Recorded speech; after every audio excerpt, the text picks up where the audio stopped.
Soyez bénis, nous sommes au volume 2. Nous avons arrêté l'autre enseignement compte tenu de certaines dispositions. Il y a eu un petit empêchement. Donc nous sommes toujours dans la connaissance de la croix et de la résurrection de notre Seigneur Jésus-Christ. Nous avons dit dans le premier volume, nous sommes dans le deuxième volume, que Jésus a porté nos péchés, il a fait grâce de nos offenses et il a jeté ça dans la mer de l'oubli. Et la résurrection donne quoi? Romains 6, verset 14. Car le péché n'aura point de pouvoir sur vous, puisque vous êtes non sous la loi, mais sous la grâce. Alléluia. Lorsque nous prenons Romains 8, verset 1 à 2, il dit, il n'y a donc maintenant aucune condamnation pour ceux qui sont en Jésus-Christ. En effet, la loi de l'esprit de vie en Jésus-Christ m'a affranchi de la loi du péché de la mort. Donc, le péché de nos parents, tout ce qu'ils ont fait avant, là, Jésus dit quoi? Quand tu es en Christ, tout ça là, ça n'a plus de pouvoir sur toi. Parce que tu n'es plus sous la loi et tu es sous la grâce. Si tu te mets à la croix de Jésus, les mêmes péchés vont revenir chaque fois. Donc, pour que tu sois libre de ces péchés, les offenses qu'on a fait à Dieu avant, il faut que tu passes à la résurrection. La résurrection dit quoi? Il n'y a donc aucune condamnation pour ceux qui sont en Christ. Alléluia. Nous allons voir maintenant par rapport au vieil homme, la vieille nature. C'est votre cadeau de fin d'année, je suis en train de vous donner comme ça. Galates 2, verset 20. Ça, c'est la vieille nature. Galates 2, verset 20. Il dit, j'ai été crucifié avec Christ. Et si je vis, ce n'est plus moi qui vis, c'est Christ qui vit en moi. Alléluia. Donc, à la croix là, pendant que Christ était à la croix, toi aussi tu étais avec lui. Tu as été crucifié avec lui. Ton ancienne nature, tu aimais boire avant, tu aimais femme, cette nature là, depuis la croix là, le vieil homme a été crucifié. Donc, c'est une certitude que ta vieille nature là, Jésus a crucifié. Ce n'est pas maintenant que la nature, non, je ne bois plus, c'est moi-même. Non, ça s'est passé à la croix. Il a été crucifié, cette nature qui est en toi. La résurrection donne quoi? Quand Jésus est mort, il ne t'a pas laissé là-bas, il est ressuscité avec toi. Donc, ce n'est plus toi qui vis, mais c'est Christ qui vit en moi. Donc, la croix là, le vieil homme a été crucifié. Il n'est plus là. La résurrection te donne quoi? Une nouvelle vie qu'on appelle Christ en nous, qui a envie d'aller à l'église. Il a envie de soutenir ses frères. Excusez-moi, j'ai fermé la porte. Il a envie de soutenir ses frères. Soutenir ses frères. Ça, c'est une nouvelle vie qui est venue en toi. L'ancienne vie a été crucifiée. Ça, c'est la croix qui crucifie ta vieille nature. La résurrection, c'est une nouvelle vie. Parce que toi, tu es mort. C'est en esprit que ça s'est passé. Maintenant, tu es ressuscité à nouveauté de vie. Donc, ce n'est plus toi qui vis, c'est Christ qui vit en toi. Ça, c'est par rapport au vieil homme. La vieille, on va voir maintenant par rapport au sang de Jésus-Christ.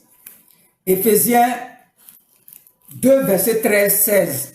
Ce sont des révisions qu'on entend, c'est un bonus. Éphésiens 2, verset 13 dit quoi? Christ, Éphésiens 2, verset 13, 12, 13, 14, on ne va pas lire tout. C'est des choses que j'ai déjà enseignées déjà. Il dit, Éphésiens, il cherche Éphésiens,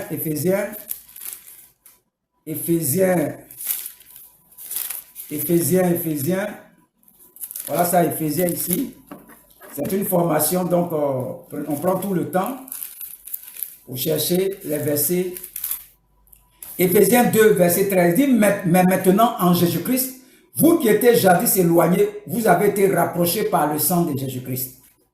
Donc la première des choses, le sang de Jésus-Christ nous a rapprochés des Juifs, nous a rapprochés de ce grand Dieu-là. Ça, c'est par rapport au sang, pour le lire après, Éphésiens 2, verset 13, 16. Donc, le sang de Jésus qui a coulé à la croix, lorsqu'il était à la croix, le sang qui coulait là, nous a réconciliés avec ce grand Dieu. Avant, c'est les Juifs seulement qui étaient le peuple de Dieu. Ça nous a réconciliés avec les Juifs Le mur de séparation de l'inimitié a été brisé et la loi de Moïse a été anéantie. Ça, c'est la croix qui donne ça par rapport au sang. Éphésiens 2, verset 13-16. C'est une certitude, ça doit être une certitude ici, là. Que le sang de Jésus-Christ nous rapproche de ce grand Dieu, là. Ça, c'est la croix qui donne ça. Par rapport à la résurrection, qu'est-ce que le sang nous apporte? Romains 4, verset 25. Romains 4, verset 25. C'est un bonus. Il dit, lequel a été livré pour nos offenses et est ressuscité pour notre justification. Donc, c'est nous qui avons péché. C'est nous qui devons mourir. Maintenant, qu'est-ce qui se passe par la résurrection? Le fait que Jésus-Christ est ressuscité là, ça nous a justifiés. Parce qu'il a porté ton péché. Et maintenant, il est mort, il est revenu. Et s'il revient, il n'y a plus de condamnation pour ceux qui sont en Christ. Il est notre justification. Nous sommes justifiés.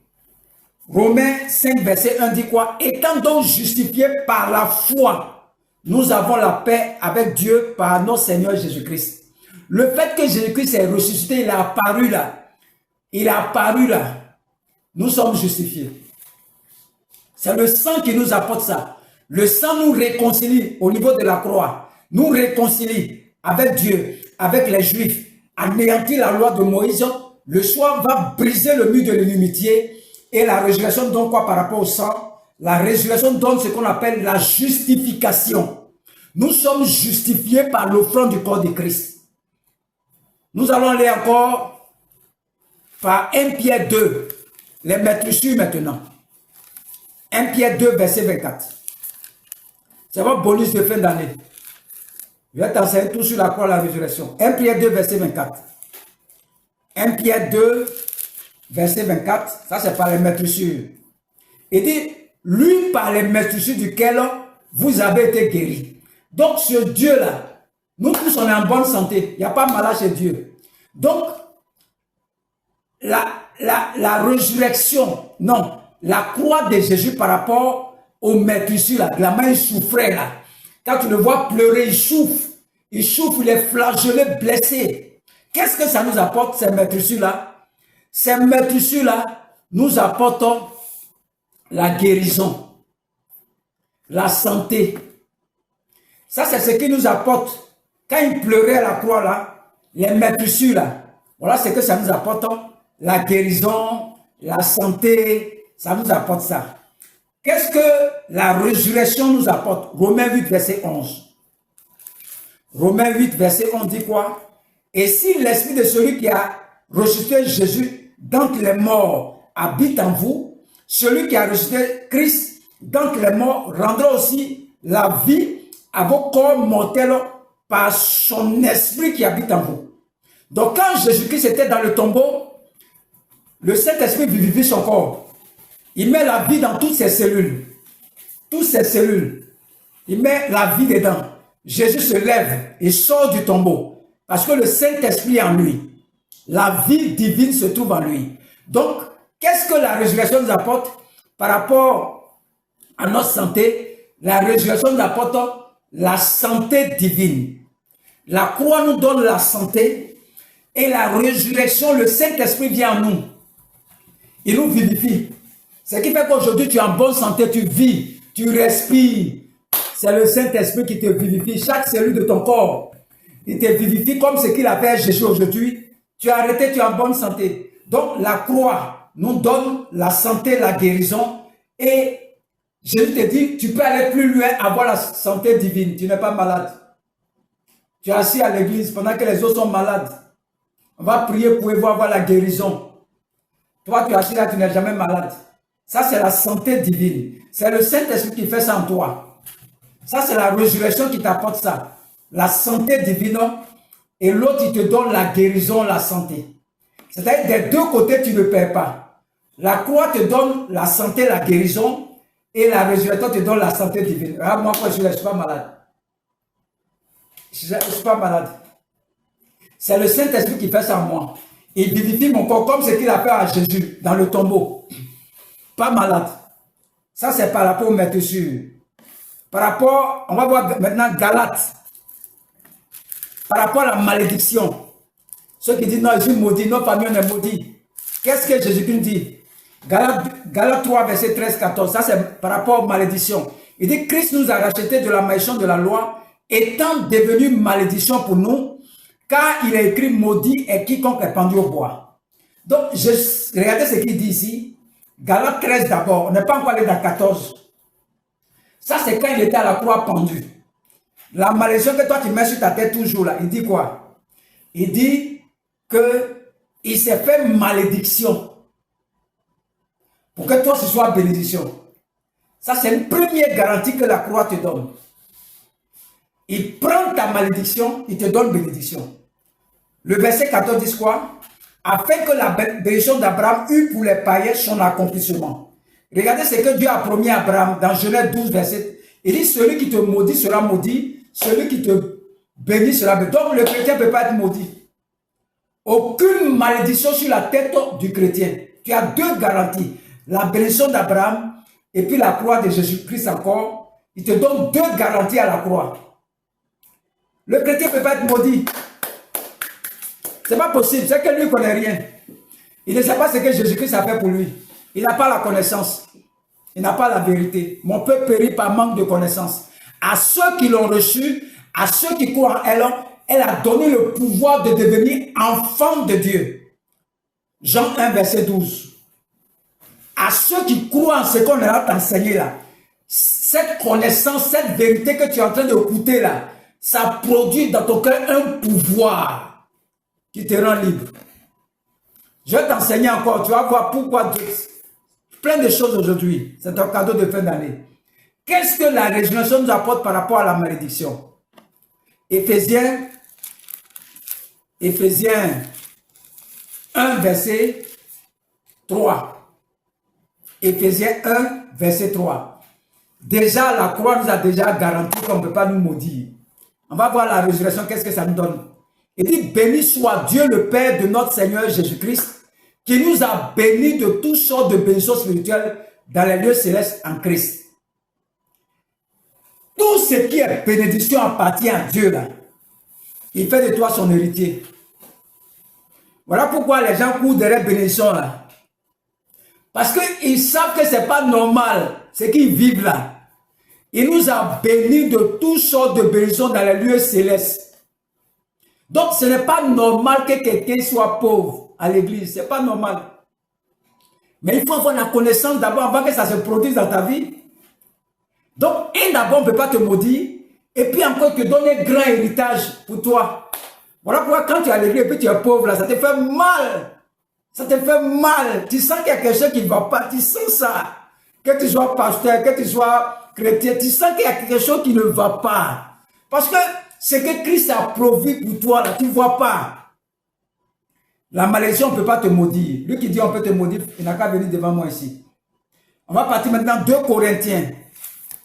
C'est un bonus ceci en train de faire, c'est un cadeau de fin d'année. 2 Corinthiens 8, verset 9. 2 Corinthiens 8, verset 9, il dit, car vous connaissez la grâce de notre Seigneur Jésus-Christ, qui pour vous s'est fait pauvre, des riches qu'il était, afin que par sa pauvreté, vous fussiez enrichis. Donc, lui-même te dit ici, par rapport à la pauvreté, là, lui, il s'est fait riche. Tu crois en ce que le monde te dit ou bien tu crois en ce que Jésus te dit? Il s'est fait pauvre pour toi, pour que tu sois riche. Notre richesse, c'est Jésus-Christ. C'est tout, c'est ce que la croix te donne. Qu'est-ce que la résurrection nous donne? Galates 4, verset 6-7. Galates 4, c'est un bonus. 6-7. Et parce que vous êtes fils de Dieu, Dieu a envoyé dans nos cœurs l'esprit de son Fils, lequel crie à Abba Père. Ainsi, tu n'es plus esclave, mais fils. Et si tu es fils, tu es aussi héritier par la grâce de Dieu. Tout ce qu'on appelle richesse de Dieu que tu connais là, on dit tu es héritier. Si tu veux, il faut accepter ça. Galates 3, verset 29. Galates 3, verset 29 dit, et si vous êtes à Christ, vous êtes donc de la postérité d'Abraham, héritier selon la promesse. Tout ce qui appartient à Dieu, ça appartient aux chrétiens. Voilà pourquoi les prophètes là, on les traite de sorciers. Tout ce qu'ils font là, c'est selon la parole. On dit ils sont sorciers. Non, les prophètes ne sont pas sorciers. Tout ce que vous voyez, que ce soit le bishop Ouattara, que j'aime beaucoup, le prophète Joël Tatou Francis, ce sont des pères. Tous ces prophètes que vous voyez là, les prophètes là, ils connaissent ces paroles, c'est ça ils mettent en pratique. Et on dit ils sont allés faire médicaments. Il dit, tout ce qui appartient à Dieu, que ce soit guérison, santé, l'argent, tout ce qui appartient à Dieu là, tu es héritier. Et on dit qu'ils parlent de bénédiction dans les églises. Non, ils ont compris quelque chose dans la parole que d'autres n'ont pas compris. D'autres, ils sont sorciers, ils ne sont pas sorciers. Tout ce qui appartient à Dieu, la connaissance, tout ce que tu connais, tout ce qui est pour Dieu là, on dit que tu es héritier. Ça dépend de toi. Ceux qui ont compris, ils ont élargi leur esprit là, c'est eux qui vont manger. Les chrétiens qui sont bloqués là, eux ils souffrent. Tout ce qui appartient à Dieu t'appartient. Ça c'est Galates 4, verset 6-7. Colossiens 2, verset 15. C'est votre bonus. Colossiens 2, verset 15. Colossiens 2, verset 15. Colossiens 2, verset 15. On dit là, dépouiller les dominations, les autorités, les a livrés publiquement en se enfants d'elle par la croix. Donc, Colossiens 1, verset 14 dit quoi? Il dit, en qui nous avons la rédemption, la rémission des péchés. Il est l'image du Dieu invisible, le premier-né de toute la création. Alléluia. Il a dépouillé l'acte qui te condamnait. Ce qui fait que dans la famille, on ne fait pas enfant. Ce qui fait qu'on se marie. Le décret qui a été pris dans la famille par Satan, là, il a effacé l'acte dont les ordonnances vous condamnaient. Ça, c'est la croix. Qu'est-ce que la résurrection donne? 1 Jean, excusez-moi, 1 Jean 4. Allons voir 1 Jean 4. 1 Jean 4, verset 4. Vous, petits enfants, vous êtes de Dieu et vous les avez vaincus parce que celui qui est en vous est plus puissant que celui qui est dans le monde. Maintenant, lui-même vient habiter en toi. Ça, c'est la résurrection. Qu'est-ce qu'il fait à la croix? Le décret là, qui vous a condamné dans la famille là, il va clouer ça à la croix. Il ne s'arrête pas là. S'il reste là, Satan peut soulever le même décret là encore venir devant toi. Il va aller à la résurrection maintenant. Il dit maintenant j'habite en toi. Je vais voir celui qui va venir décret là encore. Le chrétien qui croit en ces décrets sataniques là, c'est le chrétien qui ne sait pas que Dieu habite en lui. Le but de tout ce que tu crois là, c'est que Dieu fasse de toi son temple. Le temple du Saint-Esprit. Donc, le grand Dieu du ciel et de la terre est venu habiter en toi. Ça, c'est ton cadeau de fin d'année. Tout le travail, c'est pour venir habiter en toi. Voilà, c'est tout le travail de la croix et de la résurrection. Donc, maintenant, ton corps là est le temple du Saint-Esprit. N'attristez pas l'Esprit de Dieu qui est en vous. Il habite en toi. Tant que tu n'acceptes pas ça là, tu retournes toujours avant la croix. Le jour où tu vas accepter que Dieu habite en toi là, ta vie a changé. Ta vie a changé. Ta vie a changé. Dieu habite en toi. Voici le cadeau de fin d'année. Accepte seulement aujourd'hui Christ. Cette vérité-là, à ceux qui ont reçu ça, à ceux qui croient en ça, là, elle te donne le pouvoir. Si tu crois qu'il est en toi, là, ça te donne de l'assurance, ça te donne de la foi, ça te donne la santé divine, ça te donne la guérison, ça te donne la restauration. Tu as la victoire sur tout ce qui est dans le monde quand tu crois que Dieu habite en toi. Vous voyez comment c'est intéressant? Tout le travail de Dieu là, c'est pour venir habiter en toi. C'est pour venir habiter en toi, c'est pour venir habiter en toi. la croix et la résurrection, tant que tu ne crois pas en ça, là, tu vas te puiser, te fatiguer.